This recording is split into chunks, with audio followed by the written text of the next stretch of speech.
안녕하세요, 여러분. 오늘 제가 창세기 32장, 33장을 하나로 묶어서 여러분들에게 전해 드리고자 합니다.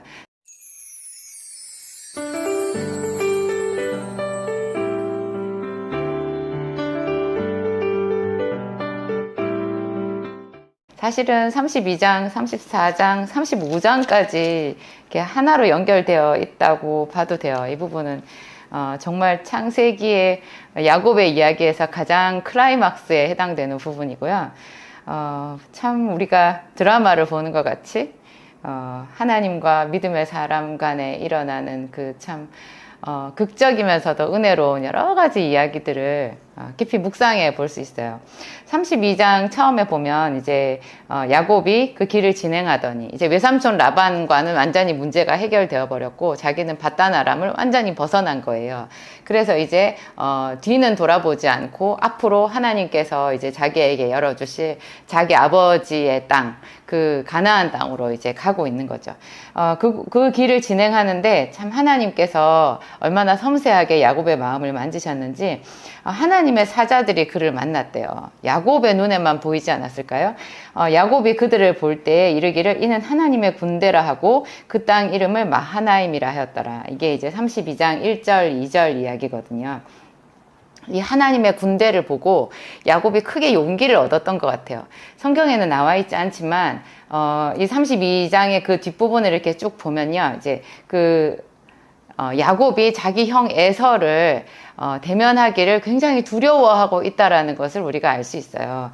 바로 3절에 보면 32장 3절에 보면 야곱이 세일 땅 에돔들에 있는 형 에서에게로 사자들을 자기보다 앞서 보내며, 세일 땅은요 사실 지금 야곱은 저 북쪽 밧단 아람에서부터 내려오고 있잖아요. 쭉 내려오고 있고 아까 그 외삼촌 라반과 맞닥뜨린 외삼촌 라반이 자기를 추격해서 와서 맞닥뜨린 곳이 길르앗산이었거든요.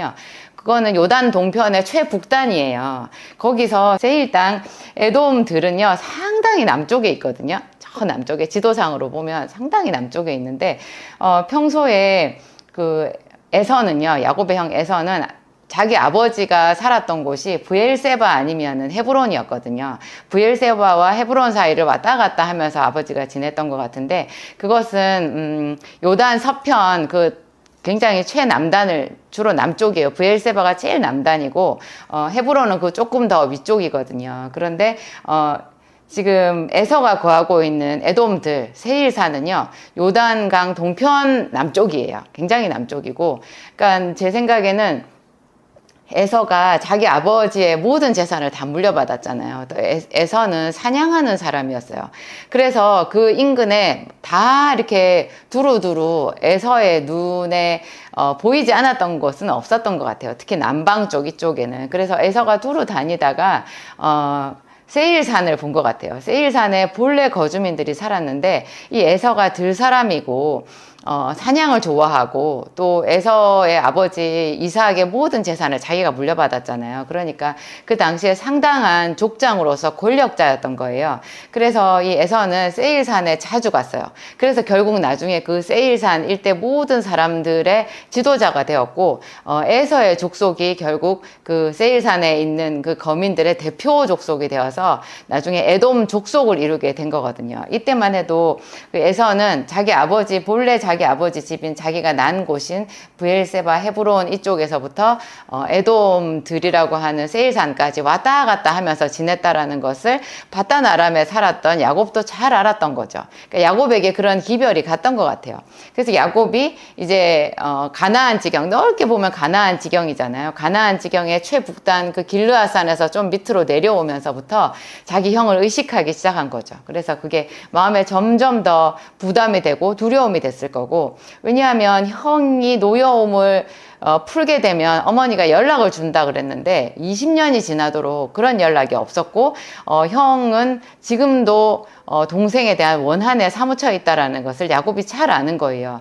그런데 이제는 물러설 수 없잖아요. 피해갈 수도 없고 자기는 하나님께서 또 네 고향으로, 네가 났던 고향으로 돌아가라고 하셨기 때문에, 또 아브라함 때부터 내려오던 그 하나님의 약속이 가나안 땅에 있다라는 것을 너무나 잘 알았기 때문에 야곱은 용기를 내어서 지금 자기가 가장 두려워하는 그 현실과 직면하고 있는 거예요. 점점 이제 내려오고 있는 거죠. 그러니까 요 무렵에 하나님께서 야곱에게 하나님의 군대를 보여주신 것 같아요. 용기를 내라고. 내가 너와 함께 있다고. 하나님의 군대. 그래서 그 땅 이름을 마하나임이라고 하면서 야곱이 크게 용기를 얻었던 것 같아요. 그래서 비로소 거기서부터 저 남쪽에 있는 세일 땅 에돔들에 있는 자기 형 에서에게 자기 종들을 미리 보낸 거예요. 그러니까 자기가 거기 오고 있다라는 것을 형이 다른 사람을 통해서 듣는 것보다 자기가 먼저 종들을 보내서 형에게 자기가 지금 오고 있다라는 것을 나타내는 거죠. 형을 높여주는 거예요. 자기가 낮은 사람으로서 형에게 신고를 하는 거잖아요. 참 우리가 그런 게 있어요. 대면을 피하는 것. 어떤 분들은 얼마나 이 사회생활에서 갈등을 피하고 싶은가 하면요. 자기 딸하고 어떤 그 감정상 대립이 생길까봐 딸방의 문을 열어보지 않는다라는 그런 어머니도 계시더라고요. 자식들을 뭐 야단칠 때는 야단칠 수도 있겠지만 그 자세히 자식들의 훈육을 하려면 관찰을 해야 되거든요. 자세히 자식을 관찰을 하고 그리고 어떤 자녀에게 뭐 이 부분은 내가 가르쳐 줘야 되겠다라는 생각이 들면 불쑥 날카롭게 말하지 않고 기술적으로 그것을 사랑으로 지속적으로 한 번에 그치지 않고 인내심 있게 훈육을 해야 되는데 이것은 매번 그 아이와 어떤 그 갈등을 이렇게 각오하고 하는 거잖아요. 지나치게 그 애의 어떤 감정을 건드리지는 않으면서 그렇지만 전혀 또 안 건드릴 수는 없고 어떤 약간의 그게 좀 불편한 상황하고는 대면을 해야 되는데 이런 것을 잘하는 사람들, 엄마로서 아빠로서 어떤 권위를 가지고 사랑을 가지고 있지만 피하지 않고 자기 자녀를 지속적으로 훈육할 수 있는 그런 기술을 가지고 있는 부모가 진짜 부모거든요. 근데 이것이 참 어려워요. 근데 자식뿐만 아니라 우리가 사회생활에서도 그런 거예요. 내가 마땅히 어떤 사람에 대해서 이렇게 대면을 해야 되는데 좀 부딪혀야 되는데 그게 이제 제대로 부딪힐 수 있는 뭐 그렇다고 무식하게 막 이렇게 싸우라는 얘기가 아니라 분명히 우리가 어떤 협력을 이끌어내든지 아니면 그 사람을 좀 이렇게 내가 만약에 예를 들어서 내 부하가 그렇다 그러면 걔를 이제 내가 상관으로서 이렇게 제대로 지도를 하고 끌고 와야 되잖아요. 이런 거를 잘 못하는 그렇지만 마음은 여리고 착한 그런 사람이면 자꾸 이렇게 피하게 되거든요. 근데 피하는 것이 그거 참 답은 아닌 것 같아요. 하나님의 사람들도 자기가 대면해야 되는 것은 대면하는 것이 용기거든요. 그럴 때마다 하나님께 지혜를 구해야 되는 거고요. 야곱이 그런 지혜를 가지고 어떻게 자기 형을 만나는지 하는 것을 우리가 32장, 33장에서 걸쳐서 볼 수 있어요. 32장에 이제 처음에 야곱이 용기를 내어서 자기 종들을 먼저 보내서 기별을 얻더니 역시나 그 종들이 쫓아와서 야곱에게 이제 고하는데요. 그 소식을 전했더니 에서가 400명의 군사를 거느리고 자기들을 향해서 온다라는 거예요. 그 소리를 듣고 이제 야곱은 정말 콩복듯이 떨리면서 불안해진 거죠. 정말로 불안해진 거죠. 제가 예전에 어떤 저희 교회 여자 집사님한테 이 이야기를 했더니 그 여자 집사님은 뭐라고 해야 되나요? 그 형이 동생을 죽이러 오겠어. 그건 야곱이 잘못한 거지. 완전히 오해한 거지. 이렇게 그냥 아무렇지도 않게 말해버리시더라고요. 웃어버리는 거예요. 그게 이 영적인 지각, 이 사회적인 이런 모든 상황에서 판단하는 것도 참 중요한 것 같아요. 분명히 지금 이 전후 사정으로 봐서 에서는 야곱을 죽이려고 쫓아오는 거 맞거든요. 근데 이거를 부인하는 것도 아니면 피해버리는 것도 그 어느 쪽도 믿음은 아니고요. 야곱은 그것에 당당히 앞으로 나아갔어요. 정말 하나님의 이름을 부르면서 나아갔어요. 첫 번째로 야곱이 했던 조치는요. 하나님께 기도를 했는데 하나님의 약속의 말씀을 붙들고 기도를 했어요. 뭐라 그러냐면 하나님께 이렇게 말해요. 나의 조부 아브라함의 하나님, 나의 아버지 이삭의 하나님 여호와여, 주께서 전에 내게 명하시기를 내 고향 네 족속에게로 돌아가라. 내가 너에게 은혜를 베풀리라 하셨나이다. 이렇게 말하는 거예요. 하나님께서 돌아가라고 말씀하셨다고. 그래서 내가 지금 돌아오고 있다고. 그러니까 하나님 내 형의 손에서 저를 보호해 달라고. 내가 이렇게 두려워하는 것은 내 형이 나와 내 처자들을 다 칠까 함이니이다. 그러면서 막 간절하게 하나님 앞에 기도를 하는 거예요. 기도를 하면서 야곱이 또 했던 조치가 있는데요. 그게 이제 형을 위한 선물을 준비를 하는 거예요. 형을 위한 선물을. 형 에서를 위하여 예물을 택한 거를 이렇게 보면요. 14절부터 나와 있는데요. 암염소가 200이고 수염소가 20이고 암양이 200이고 수양이 20이고 젖나는 약대, 낙타가 30이고 또 그 새끼가 있고 암소가 40이고 황소가 10이에요. 암나기가 20이고 그 새끼가 10이라. 여러분 이것이 있잖아요. 이 야곱이 얼마나 거부였는지 우리가 짐작해 볼 수 있는 이 규모거든요. 세상에 암염소가 200이고 그 수염소가 20, 암양이 200, 수양이 20. 그 젖이 나는 약대, 이게 약대 중에서 최고급 약대인 것 같아요. 젖 나는 약대 30에다가 그 새끼가 있고 암소가 40인데요. 황소만 10이에요. 이것이 야곱의 전 재산이라고 해도 야곱이 사실 만만치 않은 사람인데요. 야곱이 자기 형 에서를 위하여 택한 선물이라는 것이 참 대단한 거예요. 하나님께서 야곱에게 6년 동안 얼마나 크게 축복을 해주셨는지 우리가 이 예물 규모를 통해서 짐작할 수 있고요. 이것을 종들의 손에 맡겨서 그거를 또 몇 대로 나눈 거예요. 그래서 형이 한꺼번에 이 선물을 다 보는 것이 아니라 또 보고 그 뒤에 또 쫓아오다가 또 보고 쫓아오다가 또 보고 이런 식으로 있잖아요. 그 선물을 단계적으로 이렇게 보게끔 야곱이 이 옛날에 이렇게 그 사람의 심리를 이렇게 캐치하는데도 그 심리 그 마음에 그 화가 난 것을 푸는 그런 심리학적인 기술도 상당히 구비하고 있었던 그런 사람이라는 생각이 제가 들더라고요. 하여튼 이 종들이 각 떼를 맞는데 그 떼가 서로 뜨게 했다라는 거예요. 상거가 거리를 두고 뜨게 해서 에서가 한꺼번에 이 선물을 보지 않고 몇 번에 나누어서 걸쳐서 점점 더 감동을 하게끔 이런 작전을 쓴 거죠.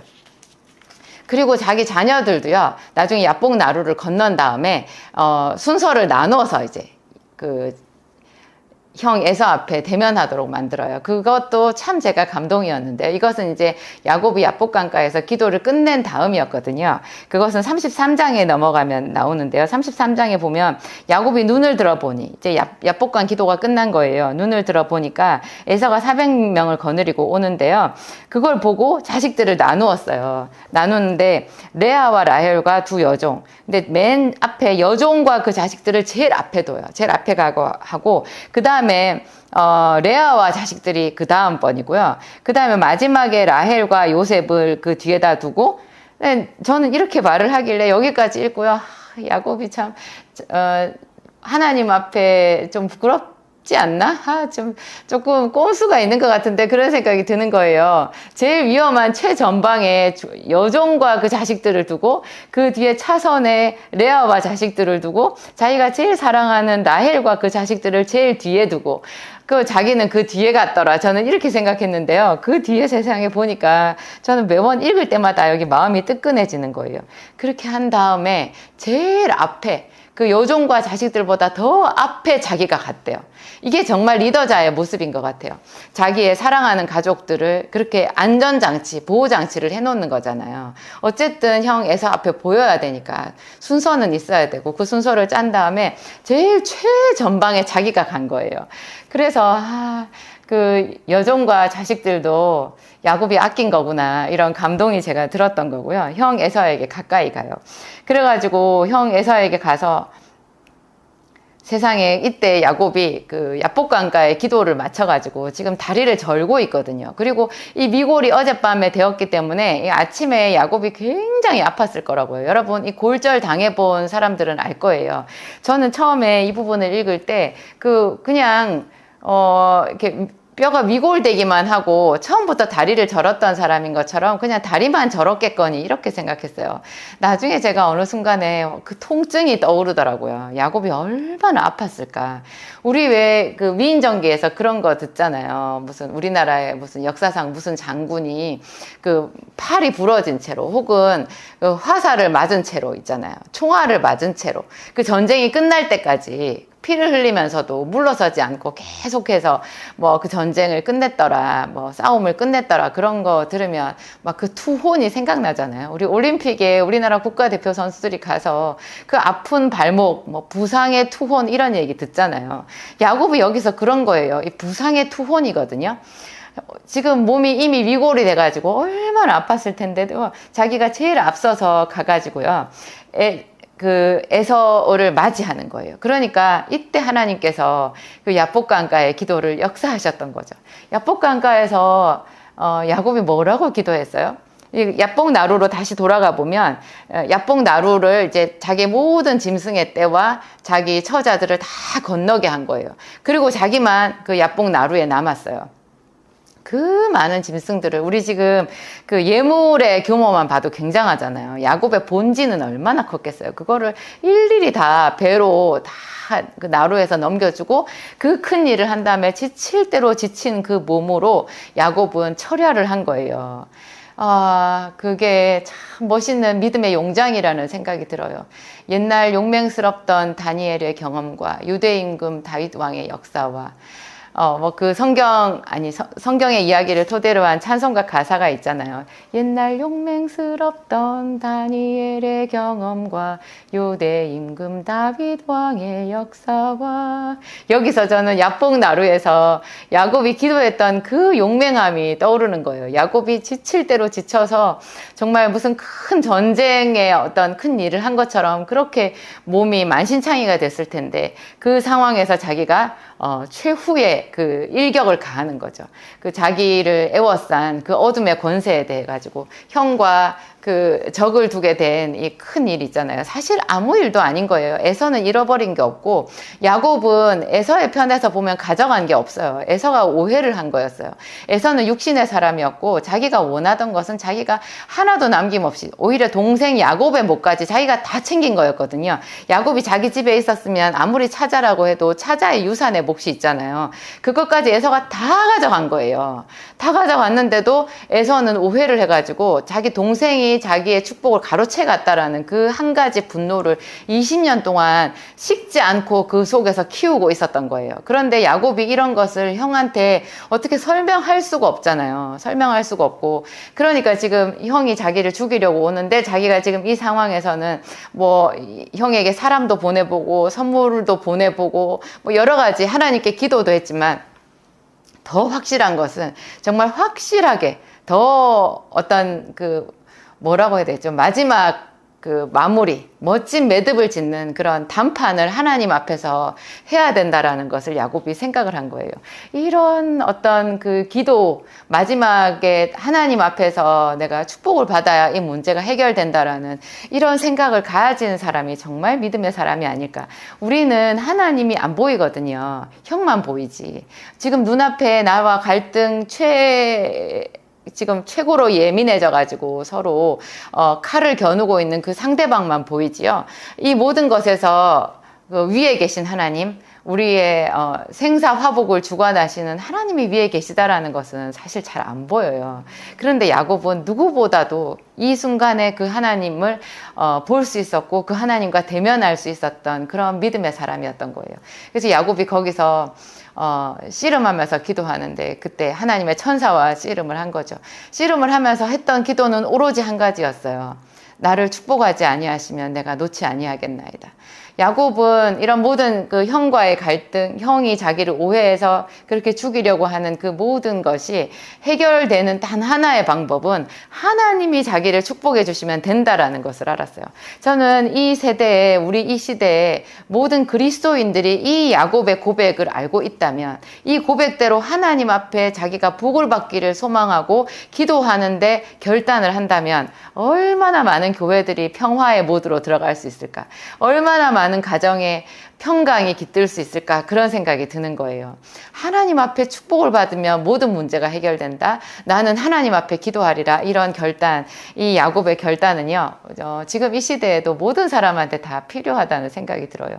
교회가 부흥이 되지 않아서 고민하고 힘들어하는 목사님, 사모님들도 하나님께 우리가 복을 받으면, 하나님께 성령의 기름 부으심을 받으면 그냥 사람도 붙고 모든 필요가 우리에게 채워지리라 하는 그런 믿음이 있잖아요. 이게 저희 목사님과 제가 안간힘을 쓰고 붙들어 온 그런 확신, 한 가지 믿음의 줄이었어요. 우리가 복을 받으면 된다. 이런 생각을 하면 교회 충성대에 있다가 떠나간 어떤 사람의 뒷모습도 다 축복해 줄 수 있더라고요. 그 사람을 위해서 축복해 줄 수 있고, 또 새로운 사람이 왔을 때 내가 어떤 거절의 그런 두려움 없이 또 뜨겁게 그 사람을 사랑해 줄 수 있는 거예요. 뭐 교회뿐이겠어요. 가정에서, 직장에서, 뭐 학교에서, 모든 것에서 마찬가지인 거예요. 다른 사람들은 나의 경쟁의 대상이 아니라 그냥 화목한 사랑의 대상일 뿐이고, 내가 하나님 앞에 복을 받으면 모든 갈등이 해결된다. 내가 원하는 것은 하나님 손안에 다 있다라는 그 고백인 거예요. 야곱이 하여튼 그렇게 기도를 해서 이게 에서를 이제 드디어 만나게 되죠. 정말 자기와 원수같이 생긴 그런 형이라고 해도요, 정말 야곱이 하나님께 복을 받고 나니까 하나님께서 그랬잖아요. 네가 하나님과 사람과 겨루어서 이겼다. 영적인 차원에서 이겼더니요, 육신적인 차원에서 에서는 이미 야곱에게 마음이 물처럼 녹아져 있었어요. 물처럼 녹아져 있었어요. 이 영적인 차원에서 우리가 승리자가 되어야 되는 거예요. 그 엘리사가 도단성에서 아람 군대에게 수십 겹 포위가 된 적이 있었잖아요. 열왕기하 6장에 보면, 그때 엘리사의 사환 그 게하시는요, 아침에 밖에 나왔다가 그 적들이 그냥 완전히 발디딜 틈 없이 자기들을 빽빽하게 포위한 것을 보고 절망했었거든요. 그때 엘리사는 그러잖아요. 우리와 함께한 자가 저희보다 더 많다. 그래서 게하시의 눈을 열어달라고 하나님께 기도했더니 게하시가 보니까 그 아람 군대 그 뒤편에 훨씬 더 많은 천군들이 와가지고 더 빽빽하게 하늘의 군사가 와서 둘러싸고 있는 거예요. 그랬더니 그게 현실 세계에서는 어떻게 드러나요? 엘리사가 밖에 나가서 아람 군대에게 말하는 대로 그냥 다 먹히는 거예요. 아람 군대 그의 모든 군사들과 장군들의 생각이 다 있잖아요. 그냥 엘리사의 말하는 대로 움직이는 거예요. 엘리사를 엘리사로 알아보지 못하고 그냥 이 성이 도단성이 아니다. 내가 너희에게 그 성을 제대로 가르쳐 주리라 하면서 끌고 가는 대로 그냥 따라가게 되는 거죠. 여기서도 마찬가지인 거예요. 야곱이 축복을 받았더니 그 에서의 마음이 그냥 물처럼 다 녹아버렸어요. 쏟아졌어요. 그래가지고 에서가 형 에서가 야곱을 보고는 막 달려오는 거예요. 그때 또 그럴 수밖에 없었던 게 야곱이 있잖아요. 그 다리도 절죠. 얼마나 밤을 새워서 또 그 전날에 그렇게 대단한 이사를 하고 대이동을 했으니까 얼마나 야곱이 초췌했겠어요. 그냥 갈보리산으로 올라가던 예수님의 모습 같지 않았을까. 흡사 정말 그런 모습이었을 것 같은 생각이 드는 거예요. 겉보기에 피만 안 흘렸을 뿐이지. 그런 야곱이 7번 땅에 엎드려 가지고 있잖아요. 절을 하면서, 다리를 절면서 그 힘든 몸으로 7번 절을 하면서 형에게로 오니까 말을 타고 왔던 형이 감격해가지고 그 말에서 뛰어내려서 동생을 끌어안을 수밖에 없었던 거죠. 이때 또 야곱이 어떻게 행동하는지도 잘 보세요. 야곱이 조금 여기서 형에게 지나치게 아부하는 거 아닌가, 저는 그런 생각도 들었거든요.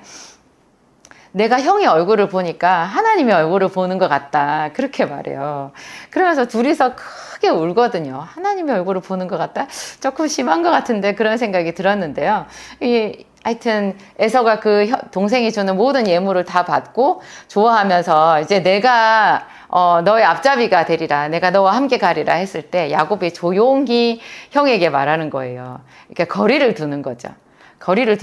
그러니까 야곱은 있잖아요, 참 비둘기같이 순결하고 지극히 큰 믿음을 가졌으면서도 뱀 같은 지혜를 가진, 형과 자기는 어울릴 수 없는 사람이라는 거를 잘 알았던 거예요. 자기가 그 형을 형으로 대접하고 하나님의 사랑 안에서 형을 사랑하지만 자기가 가까이 할 수는 없는 사람이라는 것을 여기서 잘 알았던 거죠. 그래서 아주 지혜롭게 거절을 해요.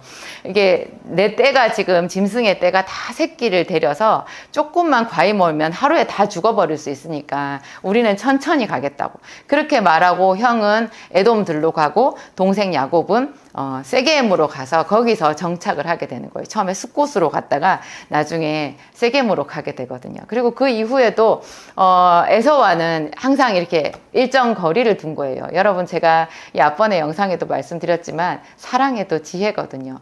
어떤 사람과 얼만큼 거리를 둘 것인가 가까이 할 것인가 그죠? 우리가 한번 큰 거절을 당했다고 해서 또 새로 교회에 오는 성도를 제가 볼 때 두려워하거나 뭐 이렇게 제가 한 발 뛰거나 하진 않아요. 오는 사람들은 언제나 사랑해 주는데요.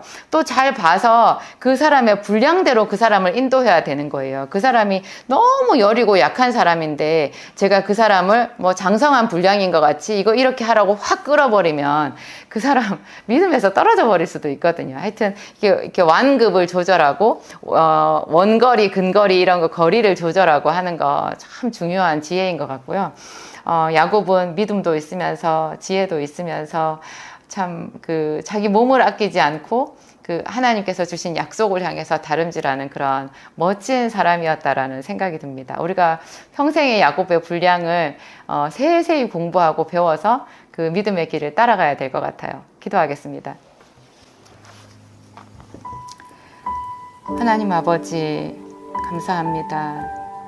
하나님 이 야곱의 큰 믿음을 우리가 어떻게 흉내나 낼 수 있을까요? 하나님 야곱은 하나님의 군대 마하나임을 보고 크게 용기를 얻어서 형 에서에게로 뚜벅뚜벅 걸어 나아갔습니다. 형이 어떤 사람인지 그 분노가 얼마나 깊은지도 잘 알았고 그렇지만 자기가 피할 수 없이 대면해야 된다라는 것도 하나님 받아들였습니다. 하나님 그 양극단 가운데에서 야곱이 선택한 것은 하나님 오로지 축복을 주시는 하나님께 기도하는 것이었습니다. 그리고 자기가 있는 재산에서 큰 몫을 떼어서 아까워하지 아니하고 그 형에게 선물을 줄 줄도 알았고 자기의 처자들을 몇 대로 나누어서 하나님 차례대로 나아가서 그 형이 혹시나 분노했을 때 피해를 최소한으로 줄일 수 있는 그러한 전략도 썼습니다. 하나님 그런 자식들 또 순서대로 두면서도 제일 앞서서 자기가 나아가 하나님 그 리더자로서 가장 하나님 최전방에서 그 위험과 맞닥뜨리는 그런 멋진 리더자의 모습도 우리에게 보여주었습니다. 하나님 믿음은 용기라는 것을 또 한 번 배웁니다. 강하고 담대하라 여호와를 바라는 너희들아 강하고 담대하라. 하나님 우리 아버지 우리에게 용기를 주시옵소서. 우리가 얼마나 두려워하면서 사는지요. 그러나 이 두려움 하나님 앞에 매번 나아가서 내려놓겠습니다. 하나님 야곱에게 마하나임의 군대를 보여주신 것 같이 오늘 우리에게 평강을 주시옵소서. 하나님 사회에 나아가서 우리를 대적하는 사람들과 맞닥뜨릴 용기를 주시고 지혜를 주시옵소서. 하나님 우리 가정 안에서 하나님 모든 갈등을 부추기는 어둠의 권세와 맞서 싸워 우리 자녀를 구원하고 아내와 남편을 구원할 그런 믿음과 지혜도 주시옵소서. 하나님 당신을 사랑합니다. 하나님 지혜가 부족하거든 항상 꾸짖지 아니하시고 후히 주시는 하나님께 구하라고 하셔서 얼마나 감사한지요. 하나님 앞에 지혜를 구합니다. 더 큰 믿음을 구합니다. 새로운 차원의 은혜를 우리에게 내려 주시옵소서. 감사하오며 예수님 이름으로 기도하였습니다. 아멘.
네.